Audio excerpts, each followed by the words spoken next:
బులెటిన్లో super exclusive news చూస్తున్నాం. ఒకవైపు జాతిపితకు నివాళులు, మరోవైపు వేల కోట్ల రూపాయలు విలువ చేసే భూమిపై రాజకీయ యుద్ధం. విశాఖలో ఇప్పుడు ఇదే హాట్ టాపిక్. గీతం యూనివర్సిటీ ఆధీనంలో ఉన్న సుమారు 55 ఎకరాల ప్రభుత్వ భూమిని క్రమబద్ధీకరించేందుకు జీవీఎంసీ కౌన్సిల్ సమావేశం కాబోతోంది. ఎకరం 100 కోట్లకు పైగా పలికే ఈ భూమి విలువ దాదాపు 5,000 కోట్ల రూపాయలు ఉంటుందని, ఇంతటి విలువైన ఆస్తిని అక్రమంగా కట్టబెట్టడానికే కూటమి ప్రభుత్వం ఈ నిర్ణయం తీసుకుందని వైసీపీ తీవ్రంగా మండిపడుతోంది. గతంలో తాము స్వాధీనం చేసుకోవడానికి ప్రయత్నించిన భూమిని ఇప్పుడు కూటమి ప్రభుత్వం తిరిగి గీతంకే ఇచ్చేస్తోందని ఆరోపణలు చేస్తోంది. ఈ నిర్ణయాన్ని అడ్డుకునేందుకు తొలిసారిగా ఎమ్మెల్సీ బొత్స కౌన్సిల్ సమావేశంలో అడుగు పెట్టబోతూ ఉండటంతో రాజకీయ వేడి తారస్థాయికి చేరుకుంది.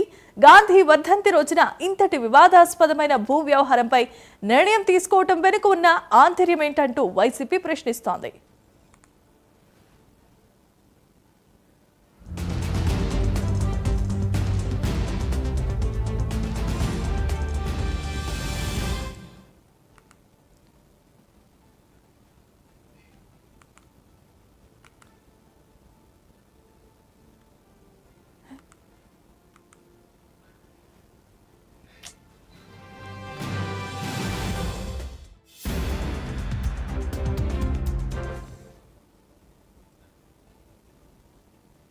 రైట్, ఇక సూపర్ ఎక్స్క్లూజివ్ న్యూస్ చూస్తున్నాము. ఒకవైపు జాతిపితకు నివాళులు అర్పిస్తూనే మరోవైపు వేల కోట్ల విలువ చేసే భూమిపై రాజకీయ యుద్ధం జరుగుతోంది. విశాఖలో గీతం యూనివర్సిటీకి సంబంధించిన 55 ఎకరాల ప్రభుత్వ భూమిని క్రమబద్ధీకరించేందుకు జీవీఎంసీ కౌన్సిల్ సమావేశం కాబోతోంది. ఇదే అంశానికి సంబంధించి మరిన్ని అప్డేట్స్ అందించడానికి మా కరెస్పాండెంట్ చంద్రశేఖర్ సిద్ధంగా ఉన్నారు. చంద్రశేఖర్, చెప్పండి. ఎస్ జమీమా, చూసుకుంటే ఏదైతే విశాఖలో రెండు పార్టీల మధ్య ప్రస్తుతం అయితే రాజకీయ వేడి రగిలినటువంటి పరిస్థితి కనిపిస్తుంది. ప్రధానంగా చూసుకుంటే ఏదైతే మధురవాడ ప్రాంతానికి సంబంధించినటువంటి 2 సర్వే నెంబర్ల పరిధిలో ఉన్నటువంటి 54 ఎకరాల 79 సెంట్లకు సంబంధించినటువంటి ప్రభుత్వ భూమి ఏదైతే ఉందో ఈ ప్రభుత్వ భూమిని గీతం యూనివర్సిటీకి అప్పగించేందుకు కూటమి ప్రభుత్వం చూస్తుందంటూ కూడా ఇటు వైసీపీ నేతలు అయితే ఆందోళన వ్యక్తం చేస్తున్నారు. ఈ నేపథ్యంలోనే గత 4 రోజులుగా కూడా విశాఖలో రాజకీయ వేడి రగులుకుందని చెప్పుకోవచ్చు. ముఖ్యంగా చూసుకుంటే ఏదైతే అక్కడ ఉన్నటువంటి ప్రభుత్వ భూమిని క్రమబద్ధీకరించేందుకు ఏదైతే కూటమి ప్రభుత్వం కుట్ర పన్నింది, అక్కడ ఉన్నటువంటి ప్రభుత్వ భూమిని గీతం యూనివర్సిటీకి అతి కారు చౌక అంతే 5,000 కోట్ల రూపాయలు విలువ కలిగినటువంటి ప్రభుత్వ భూమిని దాదాపు 500 కోట్లకి ఇచ్చినట్లుగా కూడానే వైసీపీ నేతలు అయితే ఆరోపిస్తున్నారు. ముఖ్యంగా చూసుకుంటే ఏదైతే విశాఖలో గత కొంతకాలంగా కూడా ఇక్కడ ఉన్నటువంటి ప్రభుత్వ భూములకు సంబంధించిన రెగ్యులరైజేషన్ అయితే కొనసాగుతున్నటువంటి నేపథ్యంలో పెద్ద ఎత్తున కూడా వైసీపీ నేతలంతా కూడా ఆందోళనకు దిగినటువంటి పరిస్థితి కనిపిస్తుంది. ఈరోజు చూసుకుంటే దాదాపు జనవరి 30వ తేదీ ఈరోజు మహాత్మా గాంధీకి సంబంధించినటువంటి వర్ధంతి కార్యక్రమం జరుగుతుండగా మరోవైపు వైసీపీ నేతలంతా కూడా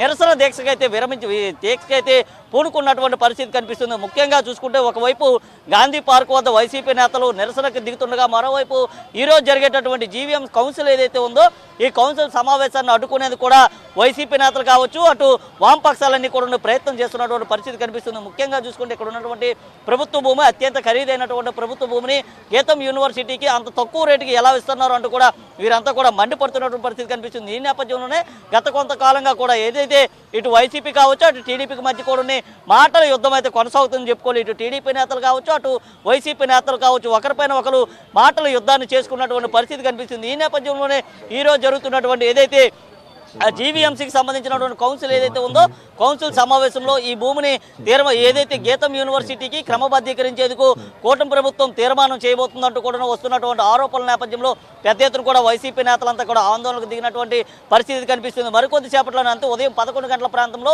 ఈరోజు జీవీఎంసీకి సంబంధించినటువంటి కౌన్సిల్ సమావేశం కూడా జరగనుంది. దీనికి అధ్యక్షతన ఏదైతే జీవీఎంసీ కమిషనర్ ఏదైతే ఆయనతో పాటుగా కూడా జీవీఎంసీ మేయర్ కూడా ఇందులో అయితే పాల్గొన్నారు. అయితే ఇప్పటి వరకు కూడా ఏదైతే కౌన్సిల్ సమావేశానికి హాజరు కానటువంటి ఎమ్మెల్సీ బొత్స సత్యనారాయణ కూడా ఈరోజు మొట్టమొదటిసారిగా కూడా ఏదైతే జీవీఎంసీకి సంబంధించినటువంటి కౌన్సిల్ హాల్లోకి అయితే అడుగు పెట్టేటటువంటి పరిస్థితి కనిపిస్తుంది. మరోవైపు చూసుకుంటే వైసీపీ కార్పొరేటర్లు అంతా కూడా ఏదైతే ప్రస్తుతం ఉన్నటువంటి ప్రధాన అంశాలు ఏవైతే ఉన్నాయో ఈ ప్రధాన అంశాల్లో 15వ అంశంగా పెట్టినటువంటి ఆ గీతం యూనివర్సిటీ సంబంధించినటువంటి భూమి క్రమబద్ధీకరణ సంబంధించినటువంటి అంశాన్ని తొలగించాలంటూ కూడా వారైతే డిమాండ్ చేస్తున్నారు. ఈ నేపథ్యంలో 2 రోజుల క్రితం అయితే విశాఖ మేయర్ కూడా ఏదైతే లెటర్ కూడా ఇచ్చినటువంటి పరిస్థితి అయితే కనిపించింది. మరికొద్ది సేపట్లోనే కౌన్సిల్ సమావేశం నిర్వహించనున్న నేపథ్యంలో పెద్ద ఎత్తున కూడా పోలీసులంతా కూడా మోహరించినటువంటి పరిస్థితి కనిపిస్తుంది.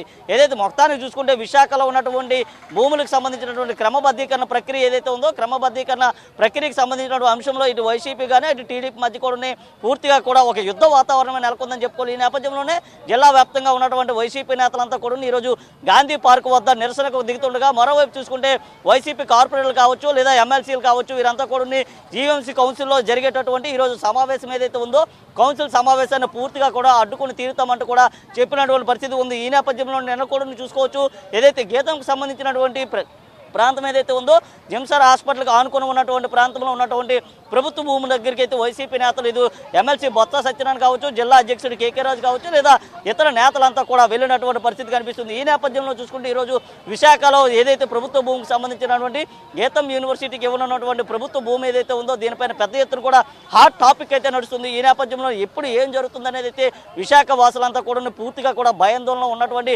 పరిస్థితి కనిపిస్తుంది. మరోవైపు చూసుకుంటే వైసీపీ నేతలంతా కూడా ఈరోజు జరిగేటటువంటి జీవీఎంసీకి సంబంధించినటువంటి కౌన్సిల్ సమావేశం ఏదైతే ఉందో దీన్ని తప్పకుండా అడ్డుకు తీరుతామంటూ కూడా చెప్తున్నారు. ఉదయం 11 గంటల ప్రాంతంలో వారంతా కూడా నల్ల రిబ్బన్లు ధరించి అయితే జీవీఎంసీ కౌన్సిల్ హాల్లోకి అడుగు పెట్టేటటువంటి పరిస్థితి కనిపిస్తుంది. మరోవైపు చూసుకుంటే జీవీఎంసీకి సంబంధించినటువంటి ఏదైతే ప్రధాన కార్యాలయం ఉందో అక్కడ కూడా వామపక్షాలంతా కూడా ధర్నాకు దిగేటటువంటి పరిస్థితి అయితే ఉంది. ఓవరాల్గా చూసుకుంటే ఏదైతే గీతం యూనివర్సిటీకి ఇచ్చేటటువంటి ప్రభుత్వ భూమి ఏదైతే ఉందో దీనిపైన పెద్ద ఎత్తున అయితే ఒక ఆందోళన లేసినటువంటి పరిస్థితి అయితే ఉంది. Jemimah, thanks for the updates Chandrasekhar.